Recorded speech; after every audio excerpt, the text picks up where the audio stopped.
Ketika orang tua tak lagi ada untuk melindungiku, tante mengambil alih peran mereka, bukan dengan kasih sayang, melainkan dengan perintah keras yang tak kenal lelah. Namaku Tuti.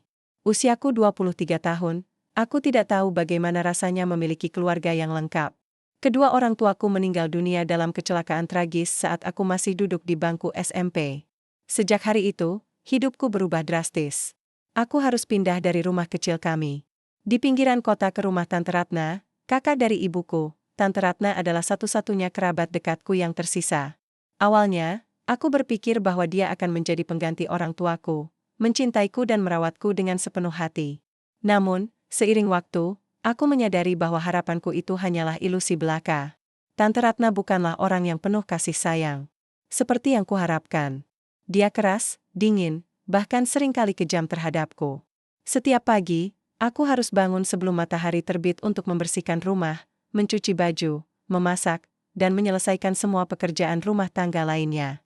Hidupku seolah hanya berputar di sekitar tugas-tugas tanpa akhir. Aku tak pernah protes atau melawan. Aku takut. Takut jika aku melawan, aku akan diusir dari rumah itu. Dan kalau aku diusir, aku benar-benar tak punya tempat untuk pulang. Jadi, aku diam. Aku menjalani semuanya dengan air mata yang kutelan sendiri. Kadang-kadang, aku bertanya-tanya apakah ini adalah hukuman atas dosa-dosaku di kehidupan sebelumnya. Apakah aku pantas mendapatkan semua ini? Setelah lulus SMP, aku melanjutkan sekolah ke SMK jurusan Tata Boga. Ini adalah satu-satunya hal yang membuatku merasa sedikit lebih baik tentang diriku sendiri. Di sana, aku belajar memasak, sesuatu yang ternyata sangat aku sukai. Memasak memberiku kebebasan singkat dari tekanan hidup. Ketika aku berada di dapur, dunia di luar seolah menghilang. Aku bisa fokus pada aroma rempah-rempah, tekstur adonan, dan suara minyak yang mendesis di wajan. Itu adalah momen-momen kecil di mana aku merasa tenang, namun, ketenangan itu selalu berakhir ketika aku pulang ke rumah. Tante Ratna selalu menunggu dengan daftar tugas baru. Bahkan ketika aku mulai bekerja paruh waktu sebagai asisten koki di sebuah warung makan, dia tak pernah membiarkanku menyimpan uang hasil jerih payahku. Setiap bulan, gajiku langsung masuk ke tangannya.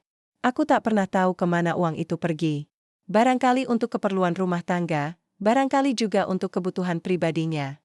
Yang jelas, aku tak pernah mendapat bagian apapun darinya. Setelah lulus SMK, aku mendapatkan pekerjaan tetap di Pondok Pesantren Al-Ikhlas, sebuah pesantren besar yang terletak beberapa kilometer dari rumahku. Pekerjaanku adalah menjadi juru masak untuk para santri dan ustadz-ustadz di sana. Awalnya, aku ragu untuk menerima pekerjaan itu karena lokasinya cukup jauh dari rumah. Namun, setelah mempertimbangkan segala sesuatunya, aku memutuskan untuk mengambil kesempatan ini. Aku butuh sesuatu yang baru, ruang bernapas di luar bayang-bayang Tante Ratna. Pondok Pesantren Al-Ikhlas adalah tempat yang indah. Ada banyak anak-anak muda di sini, penuh semangat dan keingintahuan. Mereka datang dari berbagai latar belakang. Tetapi mereka semua memiliki satu tujuan yang sama, belajar agama dan menjadi pribadi yang lebih baik.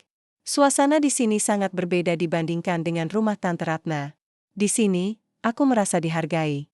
Para santri sering memujiku karena masakanku yang enak, dan para ustadz selalu bersikap ramah padaku. Salah satu ustadz yang paling sering berinteraksi denganku adalah Ustadz Hanif. Dia adalah seorang pria muda, mungkin usianya sekitar awal 30-an. Posturnya tinggi dan tegap, dengan wajah yang lembut dan senyum yang menenangkan. Dia sering datang ke dapur untuk membantu mengatur makanan para santri atau sekadar berbincang denganku. Awalnya, aku merasa canggung karena tak terbiasa berbicara dengan orang lain selain santri-santri kecil di pesantren. Namun, lama-kelamaan, aku mulai merasa nyaman dengan kehadirannya. Ustadz Hanif selalu bertanya tentang keadaanku. Dia penasaran kenapa aku selalu pulang larut malam meskipun jam kerjaku sudah selesai sore hari. Aku tak pernah memberitahunya tentang Tante Ratna. Bagiku, itu adalah rahasia yang ingin aku simpan sendiri. Namun, ada kalanya aku merasa ingin bercerita padanya. Ada sesuatu dalam caranya melihatku, tanpa rasa kasihan, tetapi dengan empati yang tulus, yang membuatku merasa aman. Suatu hari, saat aku sedang membersihkan dapur setelah jam makan malam, Ustadz Hanif datang dan duduk di salah satu kursi panjang. "Tuti," katanya pelan, "kenapa kamu selalu terlihat lelah?" Aku menghentikan gerakan tanganku sejenak, kemudian melanjutkan membersihkan meja. "Hanya banyak pekerjaan, Ustadz," jawabku singkat. Dia menghela napas. Aku tahu ada sesuatu yang mengganggumu. Kalau kamu mau cerita, aku di sini. Aku menatapnya sejenak, lalu menggeleng pelan. Terima kasih, Ustadz. Tapi, aku baik-baik saja. Sebenarnya, aku tak yakin apakah aku baik-baik saja. Aku hanya tak tahu harus berbuat apa. Dunia tampak begitu luas, tetapi aku merasa terjebak dalam lingkaran sempit yang sulit untuk dilewati. Tante Ratna, pekerjaan, dan semua tanggung jawab yang harus kupertahankan seolah menjadi rantai yang mengikatku erat-erat. Namun, ada satu hal yang membuatku bertahan, harapan. Meski kecil, aku masih memiliki harapan bahwa suatu hari nanti, kehidupanku akan berubah. Aku tak tahu bagaimana tahu kapan, tapi aku percaya bahwa Tuhan pasti punya rencana untukku. Mungkin itulah alasan mengapa aku selalu bangun setiap pagi, meski tubuhku terasa begitu lelah. Aku ingin terus berjuang, meski kadang-kadang aku merasa seperti sedang berjalan di atas pasir yang terus-menerus menyeretku ke bawah. Beberapa minggu berlalu sejak percakapan singkat itu dengan Ustadz Hanif di dapur. Sejak saat itu, aku mulai memperhatikan bahwa dia lebih sering datang ke dapur, bukan hanya untuk membantu mengatur makanan para santri, tetapi juga untuk sekadar berbincang denganku. Awalnya, aku merasa canggung. Aku tak terbiasa mendapatkan perhatian seperti itu dari seseorang, apalagi dari seorang ustadz. Namun, semakin lama, aku mulai merasa nyaman dengan kehadirannya. Ada sesuatu dalam cara ustadz Hanif berbicara yang membuatku merasa istimewa. Dia tidak pernah menanyakan hal-hal pribadi secara langsung, tetapi dia selalu mendengarkan ketika aku bicara. Kadang-kadang, dia akan memberiku nasihat ringan tentang bagaimana menjaga keseimbangan antara pekerjaan dan kehidupan pribadi. Kamu harus ingat, Tuti, katanya suatu hari, bahwa tubuh kita punya batas.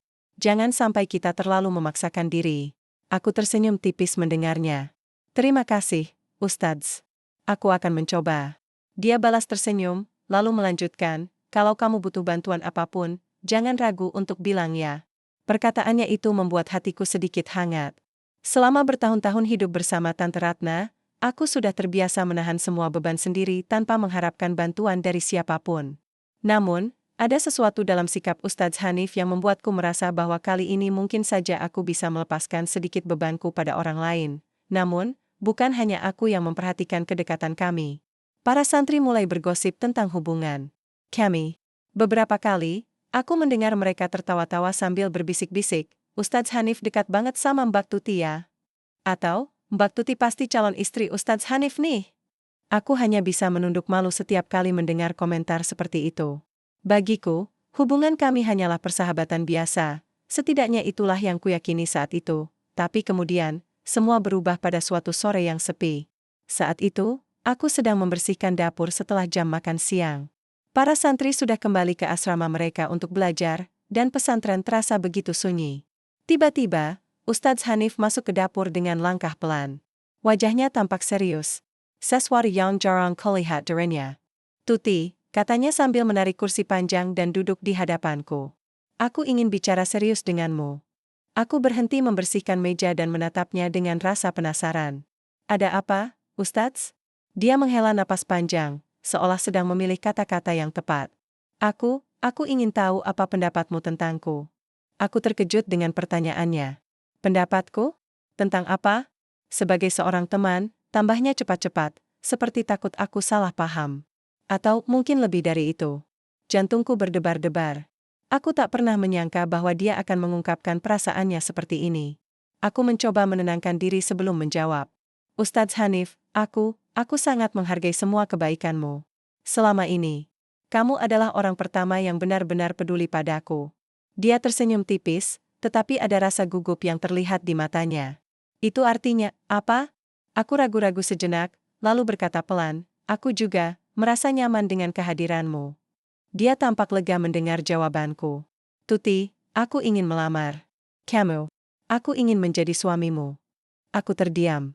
Kata-kata itu terasa begitu besar, begitu berat, sehingga aku tak bisa langsung merespons. Melamar? Menikah? Aku bahkan belum pernah memikirkan hal itu sebelumnya.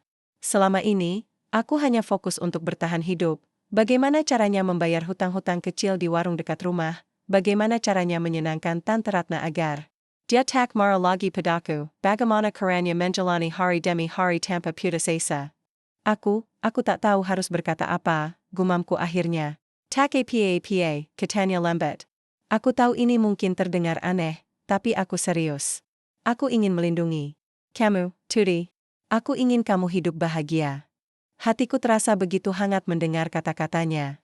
Namun, di saat yang sama, aku juga merasa takut. Takut kalau ini hanyalah ilusi lain yang akan hilang begitu saja. Takut kalau aku tak pantas mendapatkan kebahagiaan seperti itu. Aku harus pulang dulu, kataku tiba-tiba, lalu berdiri dan pergi meninggalkannya. Aku tak tahu harus berbuat apa. Aku hanya tahu bahwa aku butuh waktu untuk memikirkan semuanya. Saat aku sampai di rumah, Tante Ratna sedang duduk di ruang tamu. Dengan wajah dingin seperti biasa. Dia langsung menatapku tajam ketika aku masuk.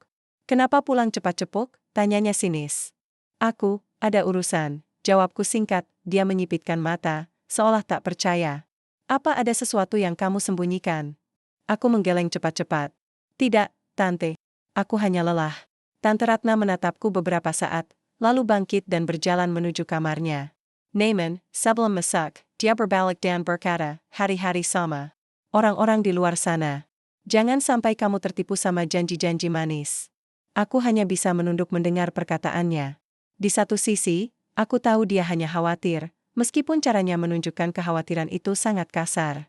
Namun, di sisi lain, kata-katanya membuatku semakin ragu. Apakah Ustadz Hanif benar-benar tulus?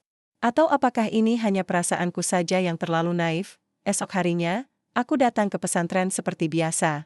Namun, kali ini aku merasa canggung saat melihat Ustadz Hanif.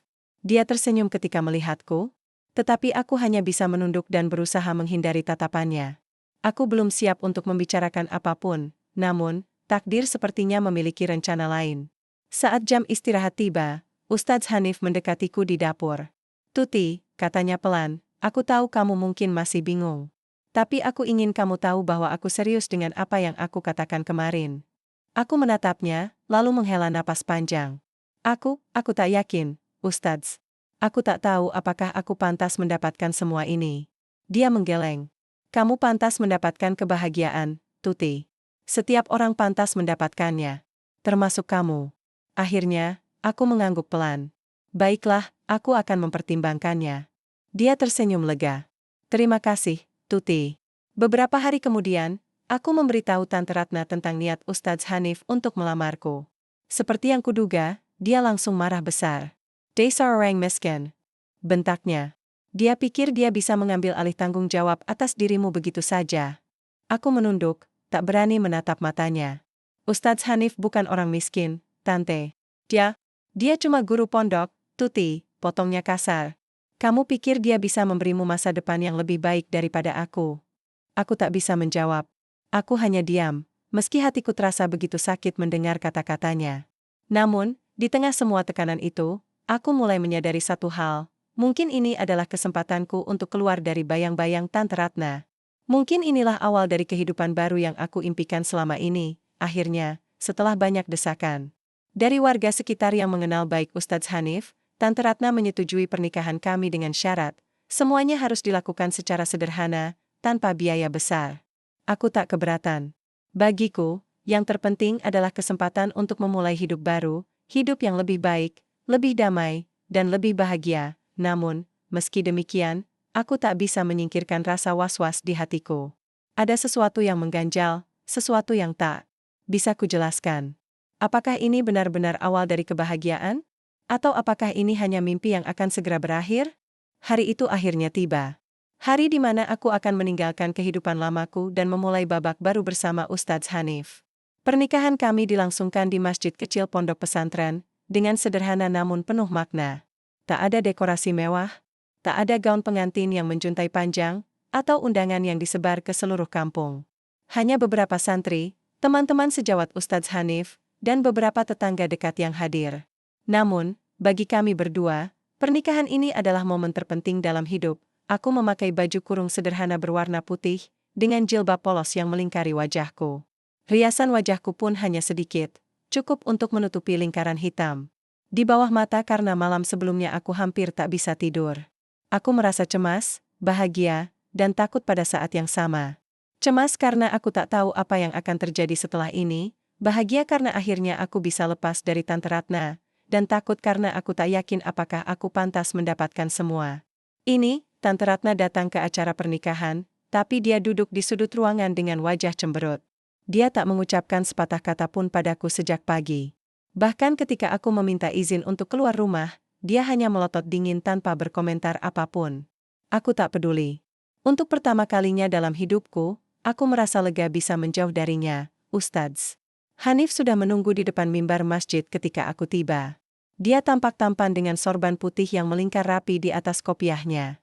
Matanya menyapu ruangan hingga akhirnya bertemu pandang denganku. Ada senyum hangat di wajahnya, senyum yang membuatku merasa sedikit lebih tenang meski hatiku masih dipenuhi kegelisahan. Prosesi pernikahan dimulai dengan khutbah singkat dari salah satu ustadz senior di pesantren. Setelah itu, aku dan Ustadz Hanif maju ke depan untuk ijab kabul. Saat ijab kabul dilakukan, aku merasakan detak jantungku semakin cepat. Kata-kata, sah, yang diucapkan oleh saksi membuatku merinding. Ini nyata. Aku benar-benar menikah. Aku tak lagi sendiri. Setelah prosesi selesai, para tamu memberikan ucapan selamat kepada kami. Beberapa santri kecil berlarian ke arahku, memelukku dengan riang. Selamat ya, Mbak Tuti, seru mereka dengan wajah ceria. Aku tersenyum sambil mengusap kepala mereka. Rasanya aneh sekali mendengar panggilan resmi, Mbak Tuti, diganti dengan Ibu Tuti. Tapi entah kenapa, itu juga terdengar begitu manis. Namun, ada satu momen yang membuatku merasa tidak nyaman. Saat Tante Ratna mendekatiku untuk memberikan ucapan selamat, dia berbisik pelan di telingaku, "Jangan lupa siapa kamu, Tuti. Kamu cuma anak yatim piatu yang tak punya apa-apa.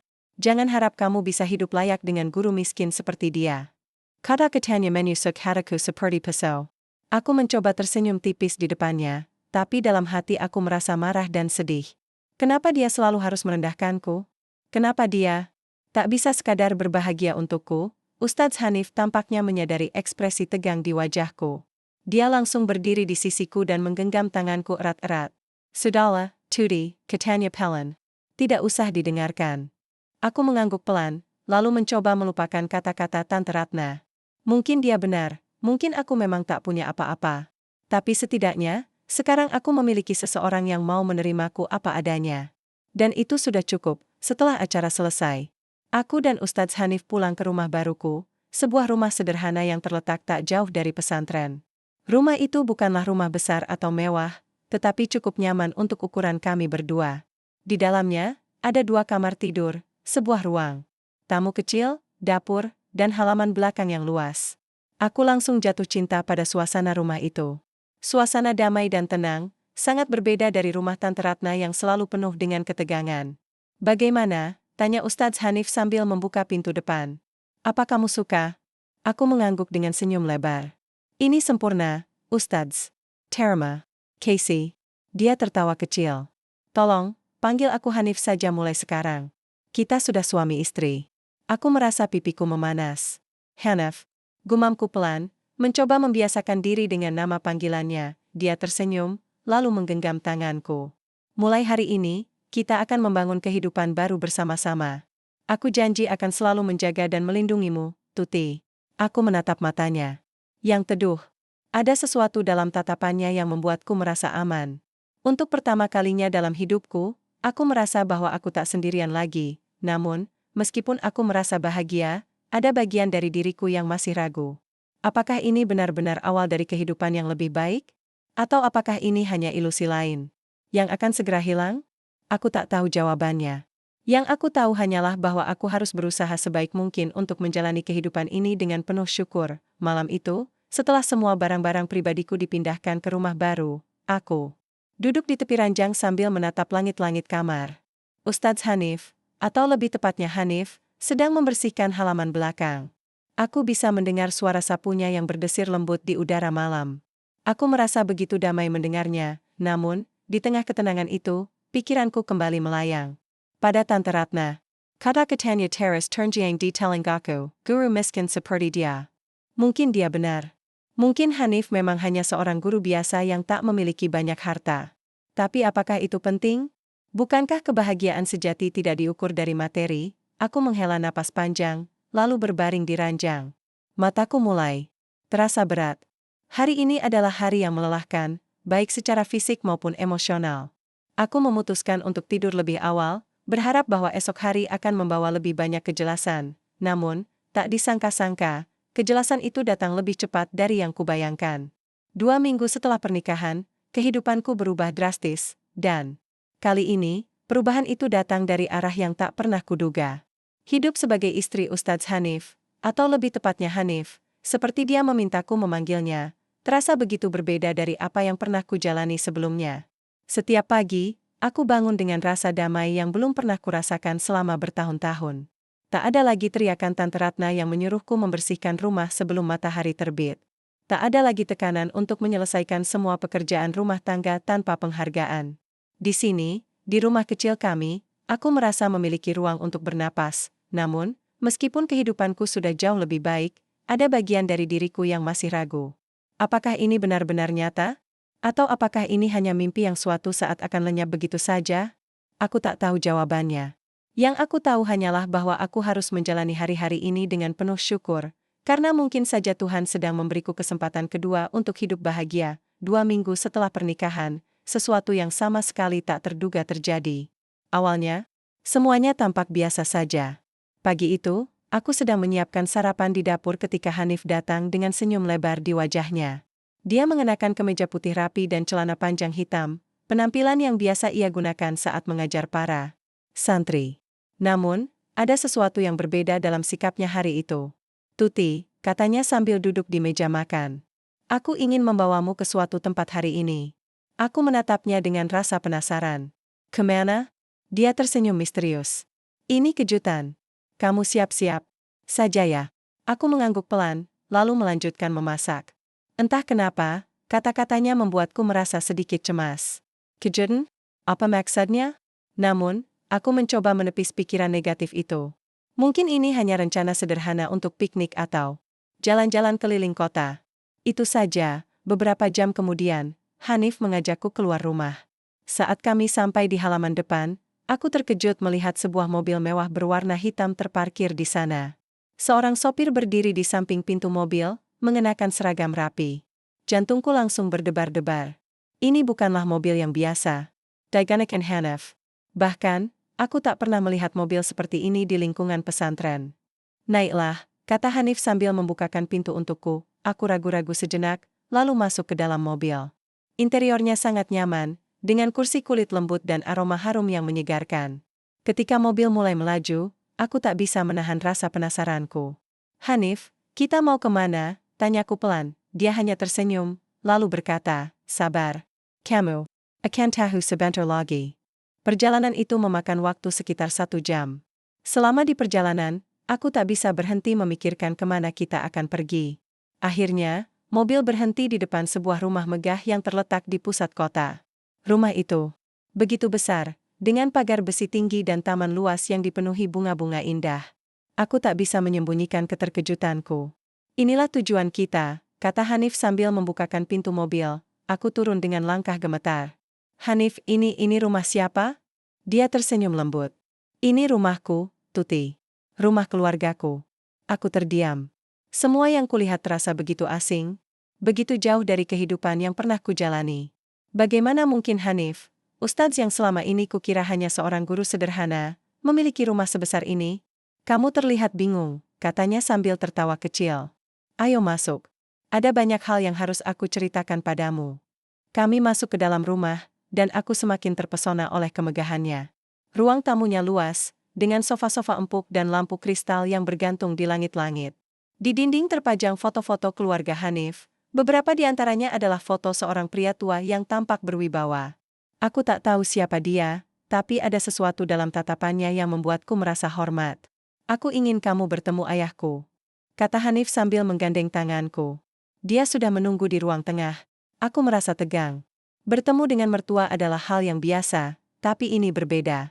Ayah Hanif pasti adalah orang penting, mengingat rumah ini begitu megah. Apa yang harus aku katakan? Apa yang harus aku lakukan? Ketika kami masuk ke ruang tengah, seorang pria tua dengan rambut beruban bangkit dari kursinya. Dia tersenyum hangat ketika melihatku. "Jadi, inilah Tuti," katanya dengan suara yang lembut namun kuat. "Selamat datang di rumah kami." Aku membungkuk. "Hormat, lalu berkata pelan, terima kasih, Pak. Ayah Hanif mengangguk, lalu melanjutkan, Hanif sudah banyak bercerita tentangmu. Kami senang sekali akhirnya dia menemukan seseorang seperti kamu. Aku merasa pipiku memanas. Aku tak tahu harus, berkata APA. Untungnya, Hanif langsung mengambil alih percakapan. Dia mulai menjelaskan segalanya padaku, tentang identitas asli keluarganya. Ternyata, Hanif adalah putra tunggal pemilik pondok pesantren Al-Ikhlas. Ayahnya adalah seorang dermawan kaya raya yang telah mendirikan banyak sekolah dan yayasan di seluruh Indonesia. Namun, Hanif memilih untuk hidup sederhana dan bekerja sebagai ustadz di pesantren demi fokus pada pengabdian spiritualnya. Dia tak pernah bermaksud menyembunyikan identitasnya dariku, hanya saja dia ingin dipandang sebagai dirinya sendiri, bukan sebagai anak seorang konglomerat. Mendengar semua itu, aku merasa seperti sedang bermimpi. Betapa bodohnya aku selama ini. Aku selalu menganggap Hanif hanyalah seorang guru miskin yang hidup sederhana. Ternyata, dia memiliki dunia yang begitu besar di balik kesederhanaannya. Tuti, kata Hanif sambil menggenggam tanganku erat-erat. Aku ingin kamu tahu bahwa semua ini, rumah, kekayaan, status sosial, tidak penting bagiku. Yang penting adalah kamu. Kamu adalah alasan aku ingin menjalani hidup ini dengan sepenuh hati. Air mata mulai mengalir di pipiku. Aku tak bisa berkata apa-apa. Hatiku dipenuhi oleh campuran emosi, bahagia, terharu, dan sedikit malu. Bagaimana mungkin seseorang sepertiku pantas mendapatkan semua ini? Setelah beberapa jam berbincang dengan Ayah Hanif, kami kembali ke rumah kecil kami di dekat pesantren. Meskipun aku baru saja melihat dunia baru yang begitu megah, aku merasa lebih nyaman di rumah kecil itu. Di sana, aku merasa menjadi diriku sendiri, tanpa harus merasa minder atau takut salah langkah. Namun, ada satu hal yang membuatku merasa lega. Sekarang aku tahu bahwa Hanif bukanlah orang miskin yang direndahkan oleh Tante Ratna. Dia adalah seorang pria hebat yang memiliki segalanya, tetapi tetap memilih untuk hidup sederhana demi prinsipnya. Dan yang lebih penting, dia memilihku untuk menjadi bagian dari hidupnya. Besoknya, berita tentang identitas asli Hanif mulai tersebar di lingkungan sekitar. Warga desa, termasuk para santri, tak bisa menyembunyikan keterkejutan mereka. Beberapa di antaranya langsung mendatangi rumah kami. Untuk member Yukapan Selamat. Sedangkan Tante Ratna, aku tak pernah melihat raut wajah seseorang berubah secepat itu. Ketika dia mendengar bahwa Hanif adalah putra pemilik pondok pesantren Al-Ikhlas, dia langsung terdiam. Matanya melebar, wajahnya memucat, dan tubuhnya gemetar. Kata-kata menyakitkan yang pernah dia ucapkan tentang Hanif kini menjadi bumerang baginya sendiri. Tuti, katanya suatu sore ketika aku pulang ke rumahnya untuk mengambil barang-barang pribadiku yang tersisa. Maafkan aku tak tahu, aku menatapnya dingin. Tidak apa-apa, Tante. Aku sudah memaafkanmu. Namun, dalam hati aku tahu bahwa aku tak akan pernah melupakan semua yang telah dia lakukan padaku. Karma telah berbicara, dan kali ini, aku tak perlu melakukan apa pun. Hidup sudah memberinya pelajaran yang pantas ia terima.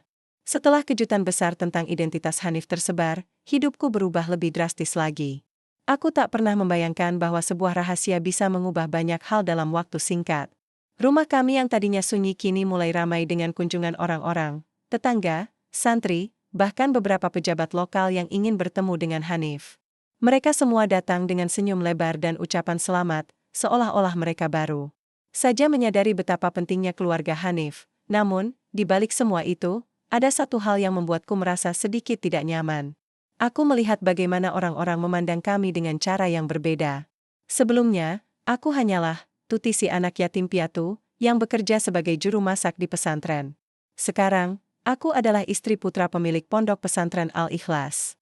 Status baruku membuatku merasa seperti berada di panggung besar yang tak pernah kusiapkan. Aku tahu bahwa Hanif sama sekali tak peduli dengan pandangan orang lain. Dia tetap menjadi dirinya yang biasa, sederhana, hangat, dan penuh kasih sayang. Namun, aku masih butuh waktu untuk menyesuaikan diri. Terkadang, aku merasa cemas ketika seseorang mendekatiku dengan tatapan aneh atau berkomentar tentang keberuntunganku menikahi Hanif. Apakah mereka benar-benar melihatku sebagai diriku sendiri? Atau apakah mereka hanya melihatku sebagai sosok yang beruntung karena telah menikahi seorang pria dari keluarga kaya raya? Hanif selalu menenangkanku ketika aku mulai merasa cemas. Jangan pikirkan apa kata orang, katanya suatu malam ketika kami duduk di halaman belakang rumah. Yang penting adalah apa yang kita rasakan. Kita tahu siapa kita, dan itu sudah cukup. Aku tersenyum tipis, lalu mengangguk. Kata-katanya memang terdengar bijaksana, tapi ada sesuatu dalam hatiku yang masih belum tenang. Aku tak bisa sepenuhnya melepaskan bayang-bayang masa laluku, terutama kenangan tentang Tante Ratna. Beberapa hari setelah berita tentang Hanif tersebar, Tante Ratna datang ke rumah kami. Aku tak pernah menduga bahwa dia akan datang langsung ke sini. Biasanya, dia hanya akan mengirim pesan singkat atau menelepon dengan nada dingin. Namun kali ini, dia datang sendiri, dengan wajah pucat dan tubuh yang gemetar. Aku membukakan pintu untuknya, dan dia langsung menundukkan kepala. "Tuti, aku minta maaf," katanya dengan suara serak. Aku terdiam. Selama bertahun-tahun hidup bersamanya, aku tak pernah mendengarnya mengucapkan kata maaf. Bahkan ketika dia melakukan hal-hal yang menyakitkan, dia selalu berkilah bahwa itu demi kebaikanku.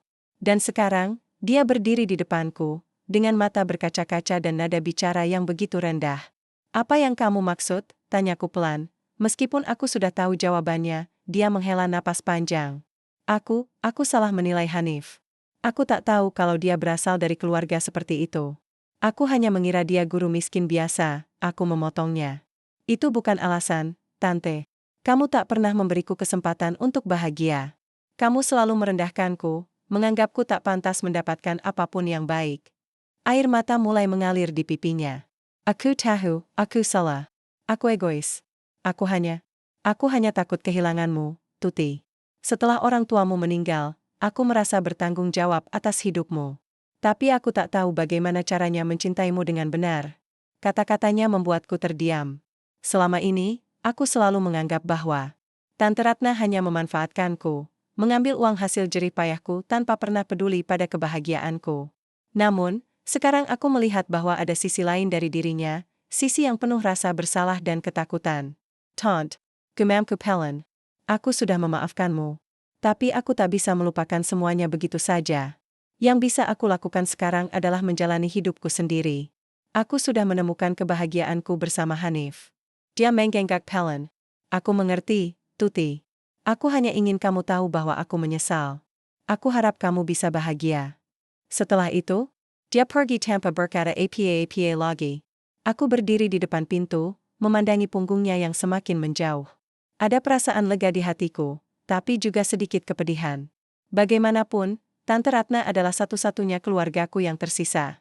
Meskipun dia telah menyakitiku, aku tak bisa sepenuhnya membenci dia. Hanif mendengar ceritaku tentang kedatangan Tante Ratna dengan ekspresi tenang. Dia tak berkomentar banyak, hanya menggenggam tanganku erat-erat. "Kamu sudah melakukan hal yang benar, Tuti. Memberi maaf adalah langkah pertama menuju perdamaian." Aku mengangguk, lalu menyandarkan kepala di pundaknya. Aku hanya berharap dia bisa berubah. Hanif tersenyum lembut. "Waktu yang akan menjawabnya. Yang penting, kita sudah melangkah maju." Beberapa minggu kemudian, Hanif memutuskan untuk menggunakan kekayaan keluarganya untuk membantu orang-orang yang membutuhkan. Dia mendirikan sebuah yayasan amal yang fokus pada pendidikan anak-anak yatim piatu dan korban kekerasan rumah tangga. Aku ikut membantu mengelola program-programnya, terutama di bidang kuliner.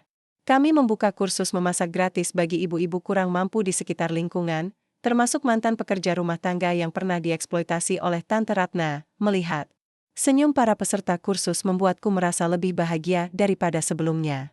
Aku merasa bahwa aku akhirnya bisa memberikan sesuatu kepada dunia, sesuatu yang lebih besar dari diriku sendiri.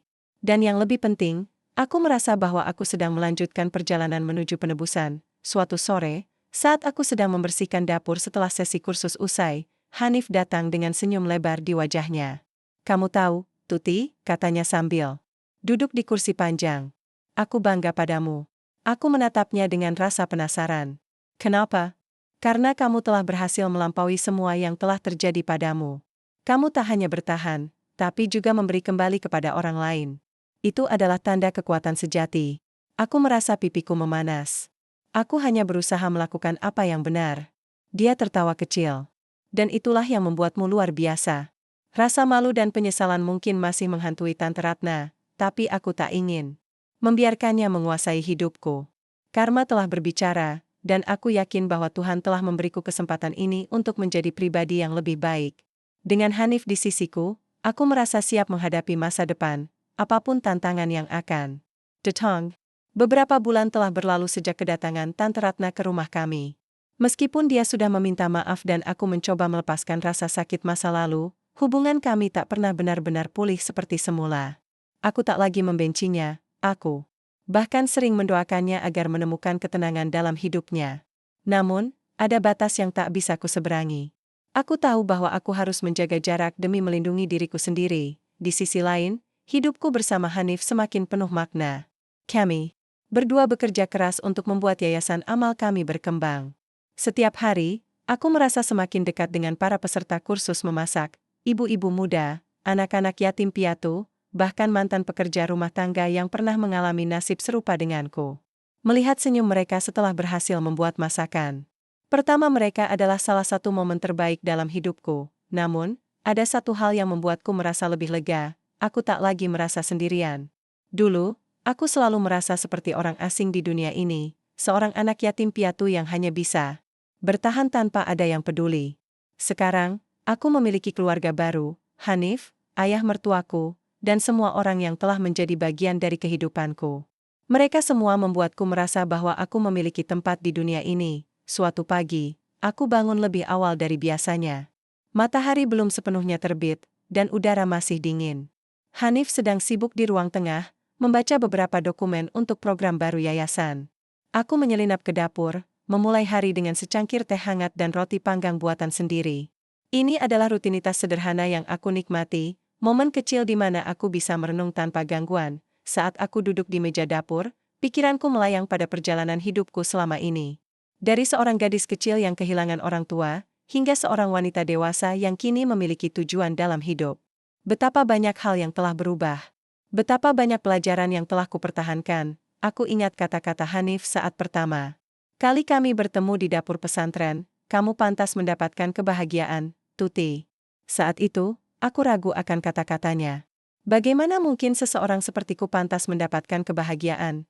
Namun, sekarang aku mulai memahami apa yang dia maksud. Kebahagiaan bukanlah sesuatu yang diberikan oleh orang lain. Kebahagiaan adalah sesuatu yang kita ciptakan sendiri melalui pilihan-pilihan kita, melalui cara kita memandang dunia, dan melalui usaha kita untuk memberi kembali kepada orang lain.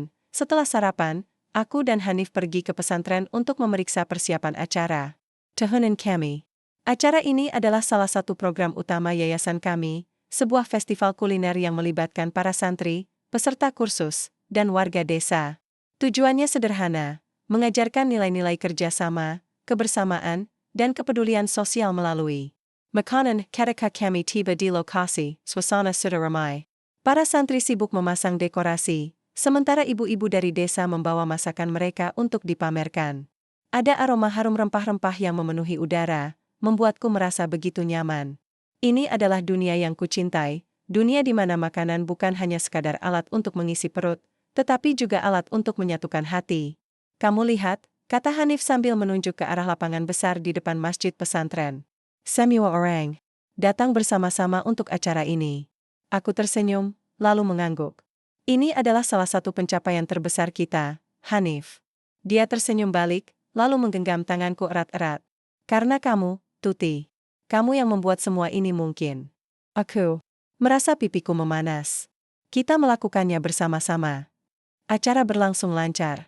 Para pengunjung tampak begitu antusias mencicipi berbagai macam masakan yang disajikan oleh peserta kursus. Beberapa ibu muda menangis bahagia karena akhirnya bisa memamerkan hasil jerih payah mereka. Anak-anak kecil berlarian riang, sementara para santri membantu membersihkan area setelah acara usai. Namun, ada satu momen yang membuatku terharu hingga air mata mengalir di pipiku. Salah seorang peserta kursus, seorang ibu bernama Siti, mendekatiku dengan senyum lebar. Dia adalah salah satu mantan pekerja rumah tangga yang pernah dieksploitasi oleh Tante Ratna. Saat pertama kali bergabung di kursus, dia begitu pemalu dan tidak percaya diri. Namun, sekarang dia tampak begitu bersemangat. Mbak Tuti, katanya sambil membungkukkan badan hormat. Terima kasih atas semua yang telah kamu ajarkan padaku. Karena kamu, aku bisa punya kepercayaan diri lagi. Aku tak bisa berkata apa-apa. Hanya bisa memeluknya erat-erat. Air mataku bercampur dengan senyum bahagia. Inilah kebahagiaan yang sesungguhnya, bukan harta atau kemewahan, tapi rasa syukur karena bisa membantu orang lain menemukan kebahagiaan mereka sendiri. Malam itu, setelah acara selesai, aku dan Hanif duduk di halaman belakang rumah kami. Udara malam begitu tenang, hanya terdengar suara angin yang berbisik lembut di pepohonan. Kami berdua menatap langit penuh bintang, merenung tentang semua yang telah kami lalui. Tuti, kata Hanif pelan, memecah keheningan. Apa kamu bahagia? Aku menoleh ke arahnya, lalu tersenyum lembut. Ya, Hanif, aku bahagia. Lebih bahagia daripada yang pernah kubayangkan. Dia balas tersenyum, lalu menggenggam tanganku. Aku juga. Karena aku bersamamu. Aku merasa hatiku dipenuhi oleh rasa syukur yang begitu besar. Perjalanan hidupku mungkin penuh liku-liku, tapi akhirnya aku menemukan kedamaian dan kebahagiaan sejati. Bukan karena materi, bukan karena status sosial, tapi karena cinta, pengampunan, dan kebaikan hati. Esok paginya, aku bangun dengan perasaan ringan. Aku tahu bahwa hidup ini tak selalu sempurna. Pasti akan ada tantangan-tantangan baru yang harus kami hadapi. Namun, aku juga tahu bahwa selama aku memiliki Hanif di sisiku, aku siap menghadapi apapun. Karena cinta sejati bukanlah tentang apa yang kita miliki, tapi tentang bagaimana kita saling mendukung dan memberi makna pada kehidupan. Dan inilah kehidupan baruku, kehidupan yang penuh makna, cinta, dan harapan.